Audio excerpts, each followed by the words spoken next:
So we were talking about alienation in the sphere of labor, which is the last form of alienation that Marx talks about. And as I said, he talks about alienation from the product, alienation from the production process, and alienation of workers from other workers, and actually capitalists from other capitalists. And he says, somehow you could sum this all up by saying it's alienation from species being. So the alienation from species being isn't supposed to be, as it were, a fourth different kind of alienation or a fourth different aspect of alienation. It's supposed to be a way of describing the phenomenon of alienation in a slightly different way through using this term which he takes over from one of his predecessors, Feuerbach. Right? Feuerbach coins this term, Gattungswesen, species being, it's usually translated, and Marx takes over that term and says you can in fact think of alienation as a kind of interruptive stage in the development of species being. So the underlying anthropological thought here is that human beings have a certain set of powers and capacities. They don't have fixed dispositions. It isn't that they have fixed dispositions or fixed needs. They are variable. But what they have is they have the possibility of a certain kind of development. They have a possibility of that development, and they have a kind of natural conatus or a natural teleological orientation toward a certain kind of development. So when you speak of human nature, you don't mean certain distinct properties, you mean an orientation toward development in a certain way. And to some extent, you can see alienation as an interruption of that process of development. And I try to say in my Roman 2 then, how you should think about this process of development. That is, Marx thinks that you have to think about the human constitution in such a way that you begin by thinking of people as characterized by having certain needs and certain powers. So I need bread, I need water, I need warmth, I need various sorts of things, and I have certain kinds of powers. And at any given historical stage of human development, I'll have particular needs and particular powers, and they may be different. Then second, you can see that this relation between powers and needs is oriented toward action. That is, I don't just have powers and needs, I'm constantly attempting to use my powers to satisfy my needs. The two of them are in relation to each other. I have a need for water, I have a power to get to the river. I have a need for food, I have a power to scrape the ground. So the powers and the needs are somehow connected with each other, sometimes more naturally, sometimes more harmoniously, sometimes less harmoniously, but they must always be seen in relation to each other. And the central fact about them is that the powers are there to be exercised. So when I move to go to the river, I exercise my power of motion, and I exercise that power in order to satisfy my need for water. So under healthy conditions, I'll have powers and needs, and I will exercise those powers to satisfy those needs. Now, Marx says, however, you must also remember that when I say that it's natural, so for Marx it's natural for people to be active. That's not an unnatural state. We don't have to be, we aren't naturally or normally completely stable or indolent people. We're naturally entities who are acting. And that's a part of our human nature. So when I say I activate my powers to satisfy my needs, you have to see that the concept of need there means for Marx two slightly different things. What need is it that I'm activating? Sorry, what power is it that I'm activating to satisfy the need to go and drink from the river? He says, on the one hand, if I go to the river, I'm satisfying one kind of need, which is my need for water. And that is, to some extent, an external need. Because I need the water's outside me. So I exercise my power to satisfy my need, and in one sense the need might be something outside me. But on the other hand, and this is in a way more important for him, in exercising my power to get to the river, I'm not just doing something to satisfy the external need for water. Part of the needs that I, as a healthy human being, have will be that I exercise my powers. So there are two ways of seeing my going to the river. One is I go to the river in order to get the water, because I've got a need for water.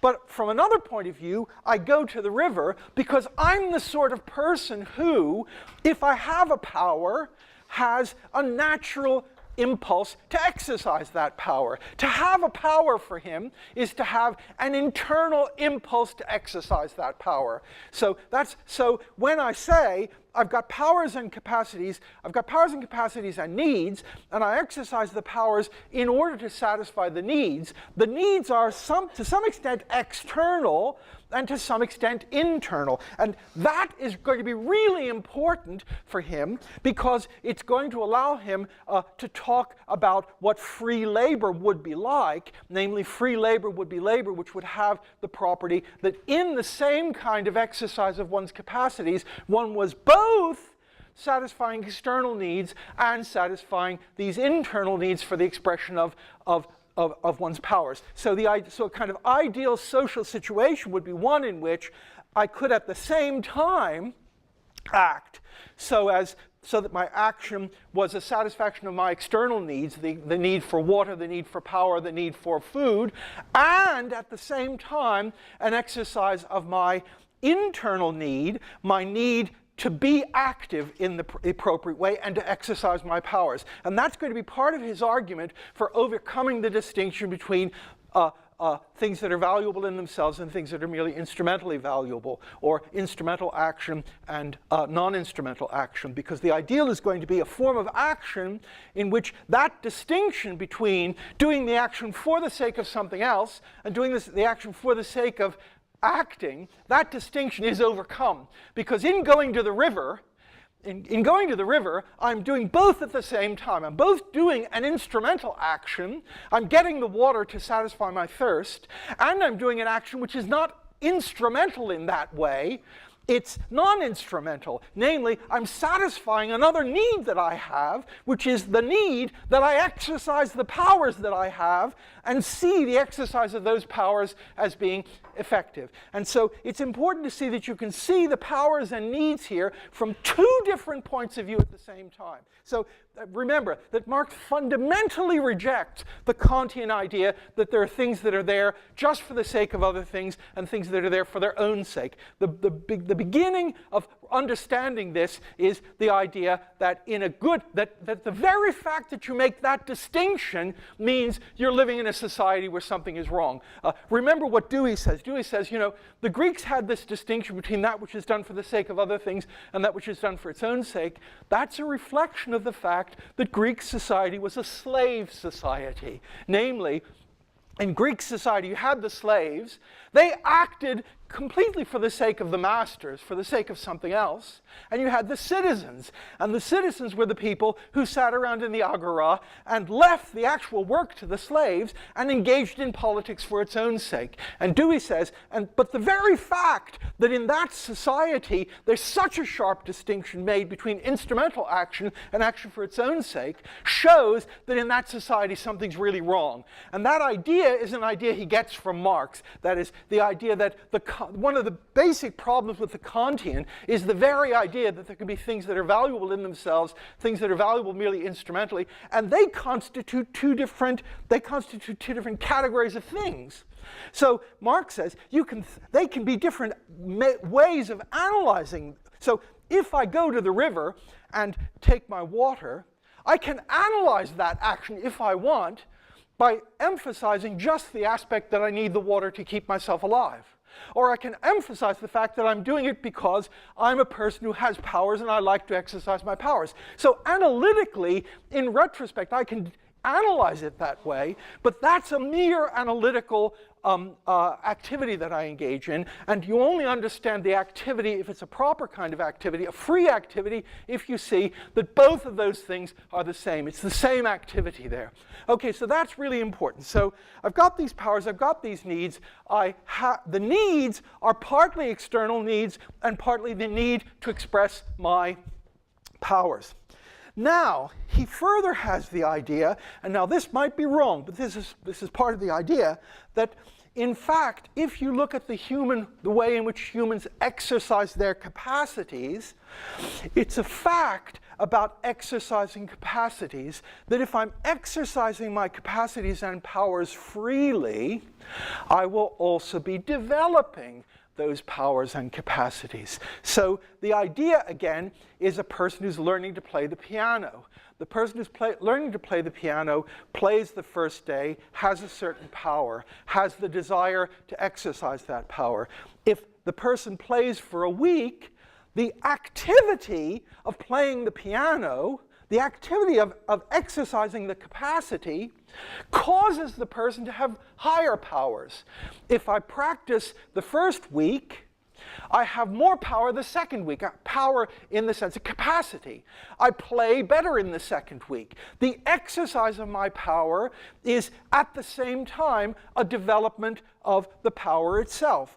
If I practice, I get better. If I learn French, if I practice French every day, at the end of the week, my power to speak French gets better. Not only, and of course, since my power gets better, my needs become more sophisticated too. Because remember, he talks about a correlativity of powers and needs. So I start the week and I speak miserable French, and I try and I exercise, and in exercising by the end of the week, I have more power to speak French. I have more capacity to speak French. But I don't only have more capacity to speak French, given that a capacity for him is something which I have a natural desire to exercise. By virtue of having a higher capacity, I have a new need. I have a need the next week to be faced with another challenge in speaking French. I don't want to do the same exercise as the second week that I did the first week, because now I've got different set of powers. So what he says is, in a healthy form of development, you have a development in which there's a spiral, an increasing spiral, in which you've got needs and powers. The needs and powers, the powers are exercised in order that by virtue of them being exercised, the needs are satisfied. By virtue of exercising the powers and satisfying the needs, you develop both the powers and the needs. And then you've got a new situation, which you've got a new and more sophisticated and complicated set of powers and needs, and the process goes on. Now, so that's the model, the kind of anthropological model of a healthy form of human development, one that is accessible to us, and that he thinks we have a natural penchant to engage in. Now, in telling that story, I've abstracted from one other important thing in Marx. Namely, I've told the story for pedagogical reasons as if it's a story about an individual and the individual's power and the individual's needs and the individual's capacities and the development of the individual's powers. The second thing Marx thinks about this is that this process, this circular, cyclical, spiral process of ever-increasing power, ever-increasing need, has to have both an individual and a social dimension. That is, that story is not just a story that I can tell about me playing the piano. It's equally because the very needs that I started with and the very powers that I started with, although I can, for analytical purposes, think of them as individual powers, I want to learn French, I want to do this, they are actually in some sense, also social powers. The power to speak French is not a power that I have as a kind of natural disposition of myself. The power to speak French is a social power. It's a power to communicate. It's a power that has a social dimension. And similarly, needs have this social dimension. So just as I can tell the story that somehow during the week, as I speak French, I want to speak French better, so also you can tell the story about how at Cambridge we organize the teaching of French. And in organizing the teaching of French, we try that out the first year.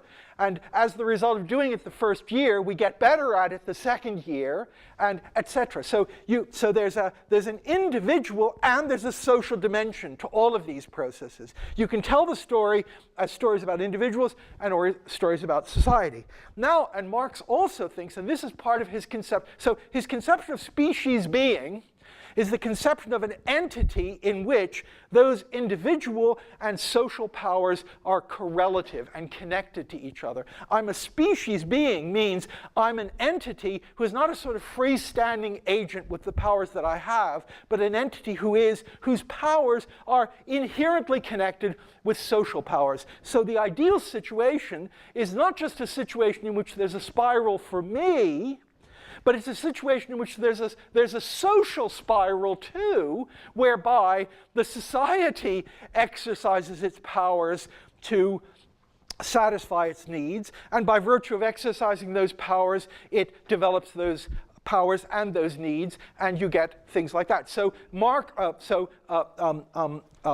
Engels famously says, before the development of the railroads, we didn't really need the railroads. Now, at the end of the 19th century, we need the railroads. So the idea is British society at the beginning of the 19th century has certain powers. The society as a whole can be thought of as having powers and having needs.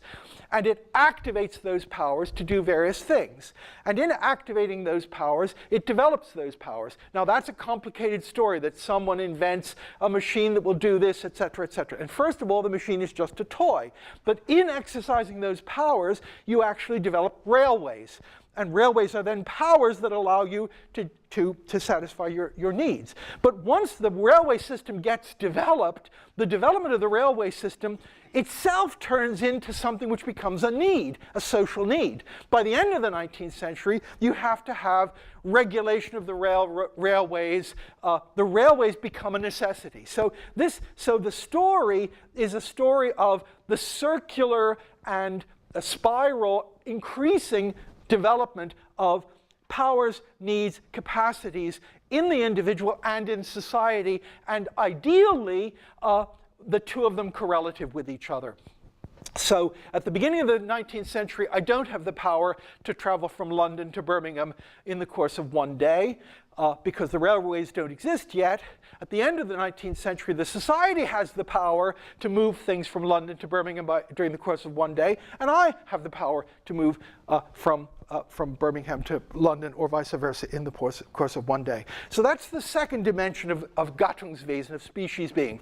So species being, you've got this notion of circularly related powers and capacities developing themselves, both on an individual and on a social level. And as you know, those of you all know, what he's going to say is, what happens in capitalism is a certain kind of décalage, a certain kind of getting out of kilter of the social development of powers and the individual development of powers. So the notion of species being is, as the social powers increase, my personal powers increase.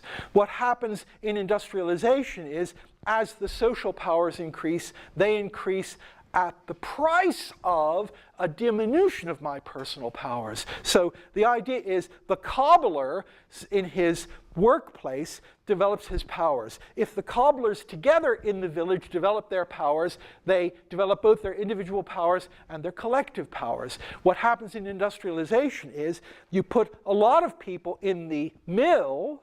By virtue of putting a lot of people in the mill, you develop the social power for producing shoes, but you develop the social power for producing shoes not by producing individual cobblers who have higher powers than they had, but by producing de-skilled workers. So alienation means exactly that what ought to be the natural relation between the development of social powers and the development of individual powers. If you have this model in the background, the model says it's a healthy development if development of social powers and development of individual powers go hand in hand, if the two of them go together. That's a healthy development. Alienation refers in one of its dimensions to the fact that the development of social powers doesn't go hand in hand with the development of the appropriate individual powers. Rather, the development of the social powers is purchased at the cost of a de-skilling of the individual worker. So the individual cobbler has more skill than the operative in a factory in the 19th century. But so in the 19th century, the cobblers in the city can produce X amount of shoes, but each individual cobbler can produce a lot of nice shoes. In the 19th century, you have a factory that can produce many, many more shoes, but no individual person in the factory anymore has appropriated that social power as an individual power. Rather, it's the case that the development of those social powers has been at the cost of the development of the individual powers. And that's one of the real aspects of alienation for Marx. And if you have a longer historical perspective on this, he might say, yes, this alienation is a necessary historical process. We couldn't have had progress without it. But from the fact that from the fact that it's a phase with which we have to go through in order to develop powers in a particular way, it doesn't follow that it's the final phase of this. And if you look at human history, you can see that the spiral that I've described, which is the spiral of development of powers, is the final matrix within which all of this stands. And so that's the thing you have to keep in mind. So the first idea is the one I've talked about, powers and capacities. The second idea is the idea of somehow the social and individual powers. You always have to think for Marx about how social and individual powers and needs are related to each other. What's the relation between the powers of society and the powers of the individual? The needs of society and the needs of the individual. And if they get too far apart, that's a really bad thing. The third aspect of this, the third aspect of what he calls species being, is that this process is not just, as he would say, naturwüchsig. It's not just a natural as you know, the term nature is completely laden. It can either mean material nature as opposed to human nature, or it can mean natural as opposed to artificial. So be really careful making any arguments about the natural in Marx. But somehow his idea is this process that goes on can become an increasingly conscious and intentional process. That is, it's part of who we are as human beings, not just that we develop our powers and capacities, and not just that the development of our collective powers can be connected with the development of our individual powers, but it's also part of what we are as human beings, that we can see that process as an intentional process, at least at a certain level of development of our forces. It's possible for us to take control of this process, so that this process doesn't simply go on as a process in nature, but it goes on as a process which we have taken control of. So we don't just, it isn't just that you go home and practice the piano and someone else goes home and practices the violin. It's that the pianist and the violinist together get intentional control of, so you want to play the violin, so you want to play the piano, we're going to play a duet. You're going to play the piano, I'm going to play the flute. It isn't just that you go home and you practice and you get better, and I go home and I practice and I get better, and then somehow we meet, I'm walking down the street, I run into you. Rather, we can consciously get control of the process of developing these powers, because we can get together, we can discuss how we want to practice.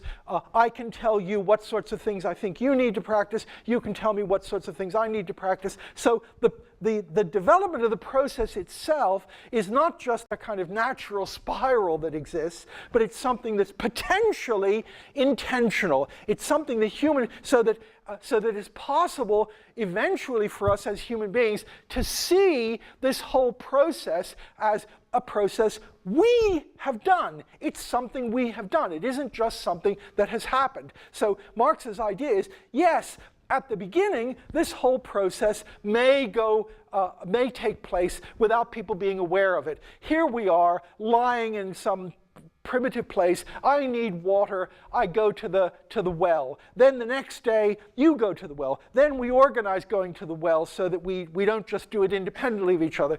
But still, that's, as it were, a dark. The process is still natural at that point. But now, at the level of development of forces of production that we've reached, it's possible not just for us to let this process go on, but it's possible for us to take control of it and shape it consciously and intentionally. So we don't just let people discover things. We have universities. And the point of the universities is, one of the points of the universities is to make deliberate the process of structuring what kind of technology we want to develop. So originally people just develop things, they find things out, it happens spontaneously. Then we have universities, and universities can be seen. Now, maybe they don't do a very good job at it. Well, they clearly don't do a very good job at it. But the idea is that this is part of human nature too.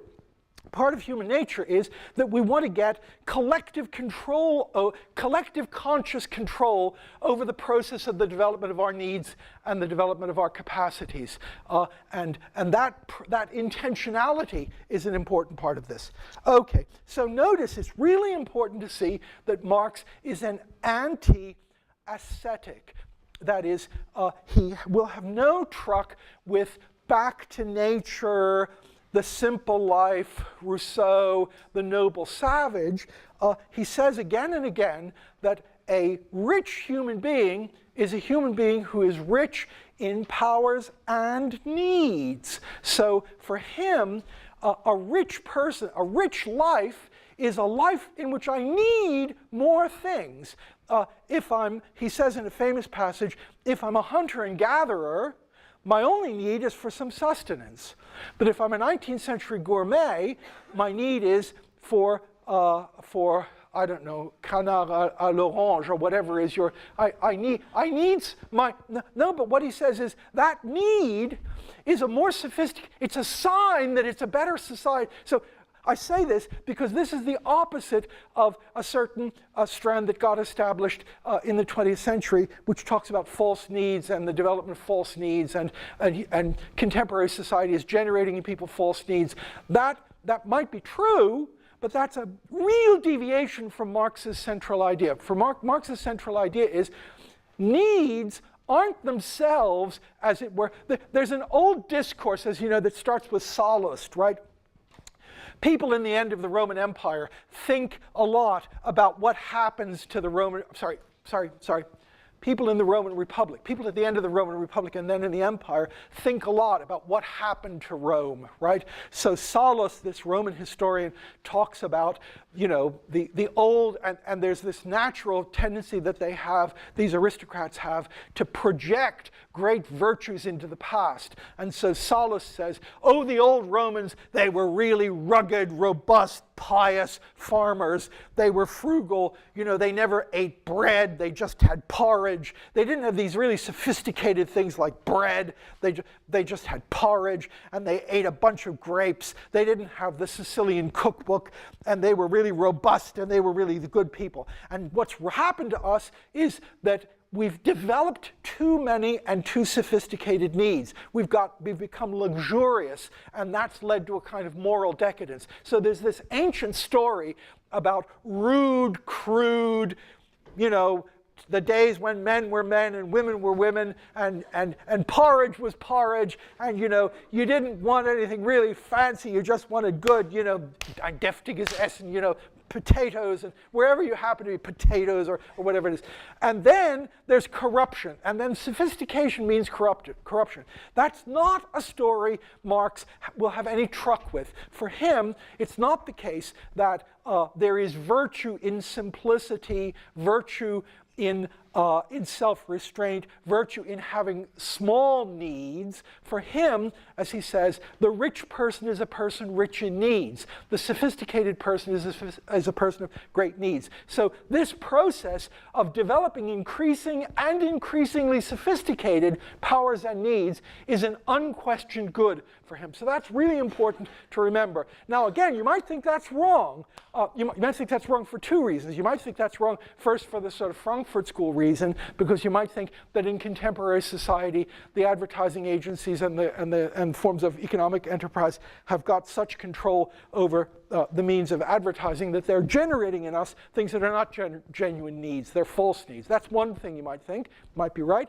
And the second thing you might think is that there's an ecological incompatibility in this, that somehow Marx really does think that infinite further production is a good thing. I mean, his project is infinite further development of the forces of production, infinite further development of the needs, and as he says, not measured by any yardstick other than itself. Famous passage in his text called the Grundrisse, where he says, infinite development of capacities without reference to the measuring of those capacities by any yardstick external to themselves. So the other thing you might think is that this whole project needs to be rethought, given that he has no a sense of the limits of human resources, and the ecological results of this. But anyway, whatever the truth about this,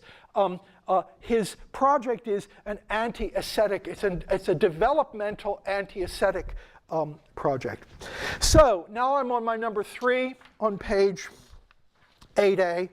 So this is, as it were, Marx's model of what a natural development of the Gattungswesen, of the species being of humanity would be. And alienation, then, you can see, is a way, it describes a state of affairs in which exercise and development are detached from each other, right? So one way of thinking about alienation is, if I'm learning to speak Russian, if I'm learning to play the piano, I exercise my capacities, and by exercising my capacities, I develop my capacities. That's the natural situation. Marx says, look at what happens in industrial labor in the 19th century. In industrial labor in the 19th century, the notion of exercising one's powers and the notion of developing one's powers are separated. They're alienated from each other, because the worker typically goes into the factory and engages in some routine process again and again and again. So the cobbler in the Middle Ages might make one shoe, make another shoe, make a third shoe. After 6 years, he gets better at making shoes.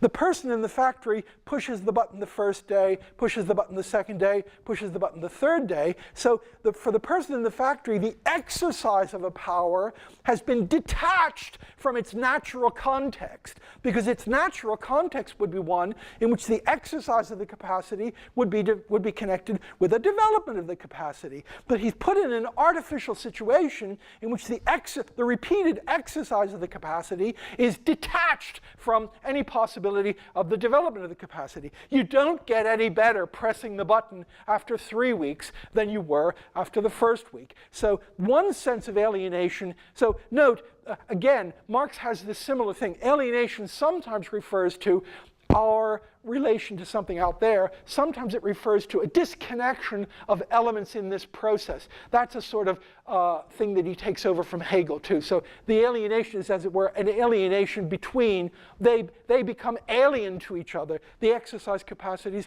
and the development capacities. Second thing is the second way of thinking about alienation in this project is the thing I just talked about, namely the separation of individual and social. That in the 19th century, you get a development of the social powers that's bought at the cost of a retrogression of the individual powers. And of course, the third aspect of this is the aspect that refers to my third.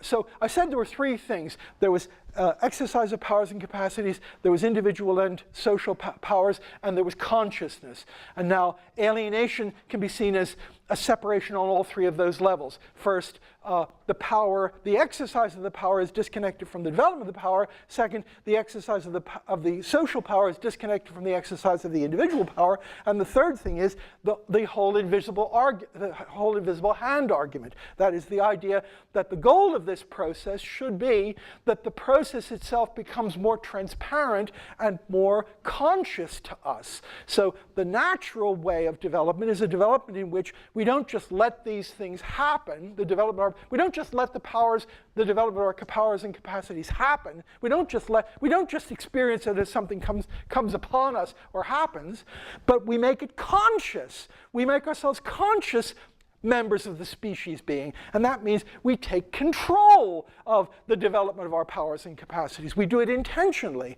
and what he says is the whole set of invisible hand arguments on which traditional economics is based is incompatible with that, because what it says is, no, the common good, the development of powers and capacities, will take place through an invisible hand. But the property of the invisible hand is the invisible hand is invisible.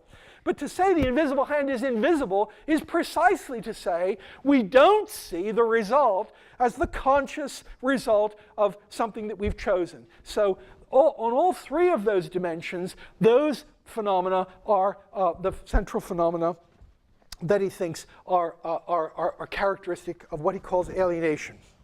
Okay, now I'm going to shift slightly. Another way you can describe this idealized spiral that he describes is you can describe it through another kind of terminology, which is the terminology of freedom. That is, Marx sometimes talks about this, what I've called the development of species being. He sometimes talks about it as a development of freedom. And so I'd like to talk a little bit about the concept of freedom and why that's important. Now, the first thing to see, I've already said one thing about Marx, which is that freedom is, like all of his concepts, not a dichotomous concept. It's not free or not free. It's a question of degrees and different dimensions. So I'll leave that aside. Second thing is, you must break the hold over your minds of the Kantian idea that freedom and necessity are opposites. All of these Kantian dichotomies are things that Marx wants to do away with. He doesn't believe in a distinction between things that are absolutely good in themselves and things that are instrumentally good. He also doesn't believe there's an absolute distinction between that which is free and that which is necessary. Rather, for Marx, the opposite of free is not necessary because he thinks there are two kinds of necessity. Namely, he thinks there's external necessity and there's internal necessity. External necessity, let me take the example that I gave at the beginning. I'm thirsty and I go to the river to get myself some water. Now he would say, there's a certain way in which I can describe a kind of external necessity there. The external necessity is, I need this water, which is over there, and I need to go and get it. So there's a kind of external necessity there. And then he says, and it's true that there is a kind of tension between acting free, thinking of something as a free action, and thinking of something as an action under external necessity. That's true. But then he says, but there's another kind of necessity, which is internal, which he calls internal necessity. Internal necessity is the necessity under which I find myself to act in such a way as to actualize my powers and realize myself. So he says, for example, about Milton. Milton wrote The Paradise Lost under necessity. He had to do it. He had powers. As a human being, he felt an internal impulse and necessity to exercise those powers. And he says, this is an exaggeration. He says, and so Milton produced The Paradise Lost just as a silkworm produces silk. So the silkworm has an internal constitution. That internal constitution, if you don't Now, not every silkworm produces silk. You can kill the silkworms off. You can prevent them from doing it. But if you let the silkworm alone, if you get propitious circumstances for the silkworm doesn't have to be coerced into producing silk. You don't have to go and cajole the silkworm to produce silk. You don't have to go and flatter it. You don't have to offer it incentives to produce the silk. If it's a silkworm, that's what it does. Marx says it's working out of an internal necessity.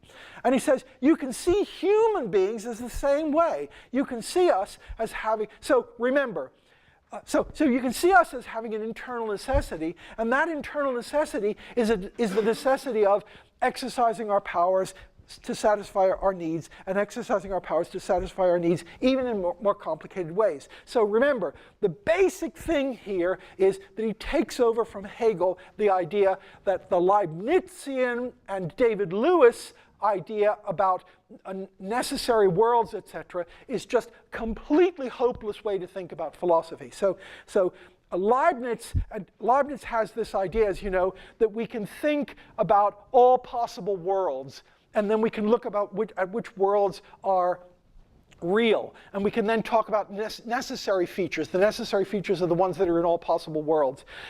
And that's a Leibnizian idea, which David Lewis, of course, takes over. Now, Hegel is dead against that. Hegel says, Leibniz speaks as if God, when Leibniz says this is the best of all possible worlds, he speaks as if God were a little merchant who went into the marketplace and he looked at which were the best apples and he looked at other possible apples. That's the wrong way to think about necessity. So in a way, for Hegel and also for Marx, you don't start with the idea of absolute possibility, a space of possibilities, and then necessity as true in all possible worlds. You start from the real world that we exist in, and you talk about necessity in a way that's independent of the presuppositions about possible worlds. I'm afraid I can't talk about this in more detail, because if I do, I'd never get any further. But I just want to point out to you that just as this is anti-Kantian, this is also radically anti-Leibnizian and therefore anti-David Lewis and Kripke and this possible world semantics things. So necessity doesn't mean that which is true in all possible worlds for him. It doesn't mean that. It means something different. It means it follows of nature from the kind of thing you are. And so we can have external necessity, we can have internal necessity, and what he says is, and lack of freedom is acting under external necessity alone. Freedom is acting on internal necessity. Milton was both maximally free and working under maximal necessity when he wrote Paradise Lost, because he was not working under any external, this might be wrong, but he wasn't working under any external necessity. No one came up to him and held a pistol to his head and said, do it or I'll shoot you. There was no external necessity. He was completely free. But he, in a way, had no alternative but to produce that, because that was the ideally appropriate external expression of the development of his powers and capacities at that time. So it's really important to see that necessity for Marx is not thought of as being. Now you might reject this altogether and say Leibniz is right, David Lewis is right. All of this is just necessity. Marx just didn't understand the concept of necessity. But if you do that, you have to see that he doesn't use necessity in that sense. He means by necessity something much more connected with what we would think of as practical. So for human beings, it's perfectly possible to be at the same time acting under absolute necessity and acting completely freely, if the necessity in question is an internal necessity and not an external necessity. So I can be said to be both at the same time. So that's really important for him. Now, second, you all know, and I won't go into it at great length, the standard analysis of the concept of freedom that you find in the analytical literature starting from Isaiah Berlin. As you know, Isaiah Berlin says there are two kinds of freedom. There's there's negative freedom, there's positive freedom. Negative freedom, as you know, means the absence of external obstacles to action. Positive freedom means self-governance. That is the ability to give oneself the law from one's own action. And Berlin talks at great length about why these two concepts are close to each other but actually very different. So the idea of there not being an obstacle and the idea of my governing myself. So the negative conception of liberty is there's nothing out there that's stopping me. The positive conception is I have some kind of internal principle of governance which allows me to choose how I can act. So obviously I can be negatively free and not be positively free. That is, there might be no obstacle to my action, might be no external obstacle to my action, so I'm negatively free. But I might not be positively free because I might not be self-governing. I might not be able actually to do anything. I might be drugged. I might be intoxicated. I might suffer from a passion. So Berlin says the negative conception of lack of external obstacle is very different from the positive conception, which is I am a self-motivating person. I govern myself. I give myself the rule of my behavior. And now Berlin, as you know, then makes two important further claims. One is that it's absolutely essential for liberalism to give priority to negative liberty for various reasons. And the second is that it's really important to distinguish between what he calls freedom itself and the conditions under which freedom can be realized. And that's ideologically extremely important because he wants to say that in liberal societies, I can be said to be completely free, for example, to buy anything that I want. I'm free to buy Pauli Vissova, right? This big lexicon, right, which is 150 volumes. 150 volume lexicon of the ancient world, right? Very expensive. Now I'm free to buy it. I'm free to buy it even if I don't have the money to buy it. Because, Berlin says, I'm free to buy it means there's no external obstacle to my buying it. So I'm free to, I would be, so suppose I had my ideal. What I'd love to do is buy Google and destroy it. You know, I'd love to destroy. My deepest desire is to destroy the internet. That's what I'd really like to do. And now Berlin would say, well, Raymond, you're free to destroy the internet. No one will stop you. You could, in principle, buy it all up. I don't know, and cut all the cords. You know, I could cut all the things. You know, if I hired enough, if I bought all the stuff and I hired enough people to cut all the connections, I would destroy it. And so I'm free to do it. There's no restriction there. But of course, I don't actually have the power to do it because although there's no legal obstacle to my buying the company and buying enough people to do it, there's no legal obstacle to it. I'm not prevented. There's no obstacle to my negative liberty there. I can't do it because I don't have the money, I don't have the resources to do it, okay? So Berlin is very keen on this distinction.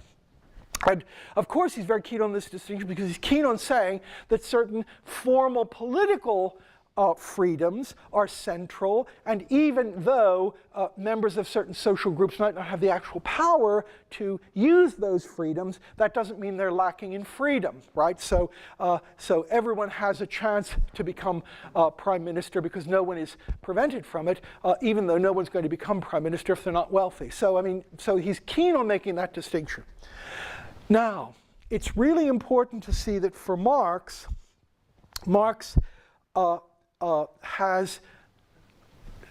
has a third concept of freedom, which is completely different from both of those. It's not negative freedom. It's not the absence of obstacles. It's not the Kantian freedom or the Stoic freedom that I am myself an agent, and qua agent, I'm capable of giving myself a rule of action. It's, he says, the basic concept of freedom is power. He says, even the Encyclopedia of the French Academy tells us that liberté means puissance. So to have liberty is to have the power to do something. So I'm free to do it, according to Berlin, if there's no obstacle. That's negative freedom. Or I'm free to do it if I'm an agent who's capable of deciding something about it autonomously. Positive freedom is autonomous decision. But of course, there can be no obstacle, and I can be able autonomously to decide to do something without my actually having the power of doing it. So Marx says, of course, he's not responding to Berlin because Berlin was 150 years later, but Marx preempts this by saying, no, the basic notion of being free is to have the ability to do something. That's the central thing. And if you think of that, then the distinction between, so freedom is in the jargon an exercise concept. It's a concept that refers to actual ability to have control over things. And in contrast to that, of course, Marx says there are two conceptions of freedom that are characteristic of, well, he didn't quite call it liberalism yet, but we will call it liberalism. Namely, he agrees with Berlin, it's characteristic of liberalism to emphasize negative liberty. But it's also characteristic of liberalism to emphasize another kind of freedom, which doesn't quite fit into any of these three concepts, which is the freedom of contract. You remember the way in which liberals will characteristically approach political philosophy will be to say that freedom is essentially not negative freedom, and it's also not this autonomy, and it's not power, it's consent. So for example, I am free. The wage laborer who signs the contract is free, because in signing the contract, you are expressing a certain kind of consent, and freedom means consent. So Marx says, for liberal society, there are two characteristic kinds of freedom. There's a freedom which is negative freedom, and there's the freedom which is the freedom of contract, which means the freedom of consent to something. And in contrast to those two, Marx wants to say it's not negative freedom, it's not freedom of consent, it's this notion of power. Now, of course, Marx says, if you think that, as capitalist society thinks, he says, that the he says, in capitalist society, the freedom of contract is the non plus ultra of freedom. Non plus ultra means there's nothing more beyond it. So the most extreme thing they can conceive of freedom is the freedom of contract. And Marx says, but the freedom of contract, of course, is a significant kind of freedom if it's not just consent, but if it's consent under the appropriate circumstances. And the appropriate circumstances include, for example, having some alternative. So it might well be the case that I sign a contract freely, so I've consented to the contract. So the person who owns the factory might say, okay, yes, you have no control over the production process. You come in, you work under my terms, but you're completely free in doing that, because you can either do it or you don't have to do it, and you've freely signed a contract. I didn't force you to sign this contract. It's free. And so Marx would say, now, in saying that, what the capitalist is saying is freedom consists in your having consented to that. And it's true, you have consented to that. But from the fact that you've consented to that, it doesn't mean you've done it freely, because you've consented to that under a situation in which you have only two choices. Either work on conditions like this or starve. Now the capitalist will say, well, no, you have another choice. You can work for someone else. So you don't have to work for me, you can work with someone else. And there Marx would say, well, if you take my system of economic, if you take my economic theory correctly, I can show you that although I can decide to work for you, or I can decide to work for you, that's not a choice, because the nature of the economic process will force your offers to be only marginally or ridiculously different from each other. So whether I sign with Mr. X or Mr. Y is there might be marginal differences, but it's not really going to be a choice. So this isn't a free, so the labor contract isn't a free contract, given if it's the case, as he assumes, that the choice presented to the worker is a choice between signing under conditions like this or starving. So it might well be the case that you offer me a little bit of money. But if you've got the same productive processes, I'm not going to have any more control over my work with you than I am with you. I don't have a choice in those circumstances. So Marx is not saying that consent is unimportant, but he's saying that consent, as he says, consent is not. The capitalist, the liberal thinks consent is the non plus ultra. It's the final thing. And what he wants to say is consent is important, but it's not the final thing. There are other things that are more important, and even the notion of consent must be seen in its context. Consent to what, under what circumstances. Now, he then also has, I'll just say one more thing, he has a final thing, which he says there's yet, so we've had 4 concepts of freedom up to now. We've had negative freedom, we've had positive freedom, we've had Marx's notion of freedom of puissance, and then freedom as freedom of contract, consent. And now Marx says, now there is, however, this is one of his jokes, but it's one of his better jokes. Marx says, well, there is one sense in which the worker in a capitalist society is much freer than a peasant in the Middle Ages. Namely, the worker in a capitalist society is free of feudal obligations, but also free of the moral structure which allowed feudalism to have some paternal benefits for him. And most importantly, the worker is free because the worker has been freed from having control over any means of production which he could have used to maintain himself. So a peasant is not free because the peasant stands under feudal obligations. But although the peasant stands under feudal obligations, he has a traditional right to remain on his peasant farm and continue to sustain himself. The worker, Marx says, is free because on the one hand, he doesn't have to ask the Lord. So a lot of peasants have to ask their Lord about marrying, whether they marry or not. So they're and they have to work on the Lord's land, they have to do things. But they have some traditional rights about staying in the farm as long as they're there. So Marx says, yes, the modern worker is free. He's free of the feudal obligations, and he's free of having any property. He's free of having any access to forms of production which will allow him to survive.